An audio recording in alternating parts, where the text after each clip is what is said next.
Welcome to Wahl, Australia. Today I want to show you everything you're going to get when you purchase our new Lithium Pro Plus clipper. So if you're just looking at the packaging, you can already see that it has our lithium battery, which gives you a longer clipper life. It also has an adjustable lever, but let's actually open up the kit contents and see what it all looks like. First thing you want to make sure when you open up is that you have your clipper, because without this, well, you're going to be a little upset. The other nice thing is that we actually give you 6 different guide combs, so you get a lot of cutting options and variety in terms of how you want to use it. So you get a half, a 1, a 1.5, and then your 2, 3, and 4. So a lot of different cutting options, so really nice to have. So there's all our guide combs. Take out the tray. What do you find underneath? We have a really nice premium storage pouch. So this is going to make it really easy after you open this beautiful packaging and then just disregard it.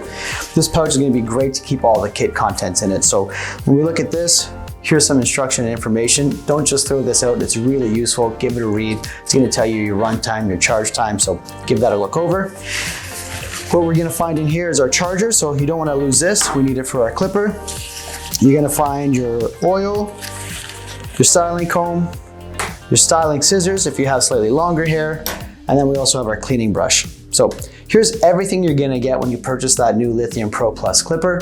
Again, it's going to give you a lot of different creative options when you want to style out your hair. And remember, Wahl has been doing this for over 102 years, so when you reach for your product, you can trust that it's going to work each and every time.